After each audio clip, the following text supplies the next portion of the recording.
இப்போ நான் ஒரு இன்டர்வியூக்கே போனால் இதெல்லாம் கேட்பேன். டியூரேஷன் இப்போ 9 to 5னா எங்களால் 9 to 5 தான் வர முடியும். பிரேக் அண்ட் லஞ்ச் டைம் வந்துட்டு ஸ்ட்ரிக்டாக ஃபாலோ பண்ணால் சேர மாட்டேன். எவ்வளோ 6 மணிலேருந்து 6:30 மணினா கூட நகர மாட்டோங்கிறீங்க.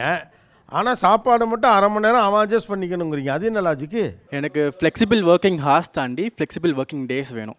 அப்படின்னா? மண்டே டு ஃப்ரைடே லீவ் போட்டுப்பேன், சாட்டர்டே சண்டே ஒர்க் பண்ணுவேன். எனக்கு எப்போ தோணுதோ நான் இப்போ ஒர்க் பண்ணுவேன். நீங்கள் கொடுத்த டாஸ்க்கை சொன்ன டைமில் நான் முடிச்சேன்னா அவ்வளோதான். டே டைம்லாம் நீங்கள் பார்க்கக்கூடாது. நான் முடிச்சிடுவேன். நான் தூங்குறேன்னா தூங்குவேன், எந்திரிச்சு ஒர்க் பண்ணால் பண்ணுவேன், அவ்வளோதான். அப்படி இருக்கணும் எனக்கு. நான் உங்கள் சைடே சிரிக்கிறானுங்கடா. நீ ஜென் ஆல்ஃபாவா? எதுக்கு நீங்கள் ஒரு இந்த டைமில் தான் நீ வரணும், இந்த டைமில் தான் போகணும், இந்த டேஸில் தான் ஒர்க் பண்ணணும் அப்படிலாம் இல்லை. எனக்கு சண்டே பிளான்ஸ் இருக்காது, மண்டே பிளான்ஸ் இருக்கும். நான் மண்டே லீவ் போட்டுப்பேன், மண்டே நான் சண்டேவாக மாற்றிடுவேன். எனக்கு தோன்ற மாதிரி நான் மாற்றுவேன் டேஸை. பேசிக்கலி நான் நினச்சப்ப வேலை பார்ப்பேன். எக்ஸாக்ட்லி. நான் இப்போலாம் வந்து நீ அதிர்ச்சி அவன் அப்படி சொன்னா அப்படி கிடையாது, அப்படி சொல்ல வருவேன் நினச்சா எக்ஸாக்ட்லிங்கிற.